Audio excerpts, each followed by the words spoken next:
Ang paggalaw ng Cotabato Trench ang sanhi ng malakas na lindol sa Southern Mindanao. Ayon sa PHIVOLCS, mapinsala ng naturang lindol, bagamat wala itong banta ng tsunami sa bansa. Si Vin Pascua para sa detalye.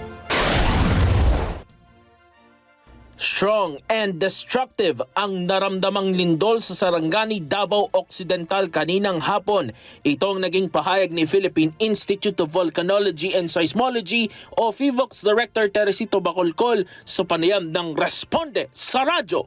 Anya, bagamat walang tsunami alert, ay inaasahan na magkakaroon ng pinsala ang lindol sa mga gusali, tahanan at iba pang infrastruktura sa mga lugar na tinamaan ng lindol. Paliwanag ng kalihim, ang paggalaw ng Cotabato Trench ang naging sanhi ng lindol. Sa dagat ito tumama at tumagal na mula 15 hanggang 20 segundo. It's destructive. Oho. So we would be expecting damages. Oo. Meron nag-message sa amin ho na possible daw ho na magkaroon ng tsunami. Tama po ba, sir?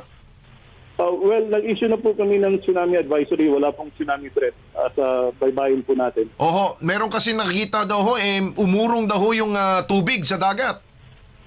Wala po kaming, based sa calculations namin, wala Opo. pong tsunami threat. Kaugnay nito, pinayuhan din ni Bacolcol ang mga residente sa lugar na doblehin ang ingat dahil inaasahan pa ang pagkakaroon ng mga aftershocks.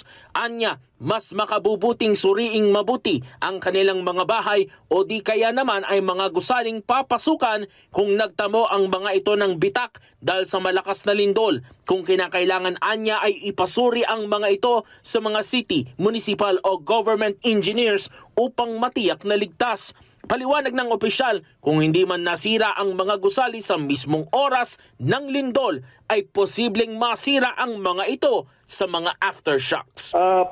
Advice ko sa kanila, they have to watch out for strong aftershocks. Again, this is magnitude 7.2. And the maximum, usually aftershocks would be 1 degree lower than the main shock. So we would expect around 6.2 magnitude aftershocks. And malakas pa rin yan. Oho. So kapag may visible damage silang nakikita sa bahay nila or sa building, huwag muna silang pumasok. They have to consult local, municipal or city engineers. Kasi kung hindi ito nasira sa main shock, which is 7.2, baka naman masira ito sa kapag may strong aftershock. Then Pascua para sa mata ng Agila. Matatag, matapang, matapat. Maraming salamat sa inyong pagsubaybay sa Mata ng Agila Primetime. Para malaman ang matatag, matapang at matapat na mga balita, ay i-follow lamang at mag-subscribe sa @Net25 TV.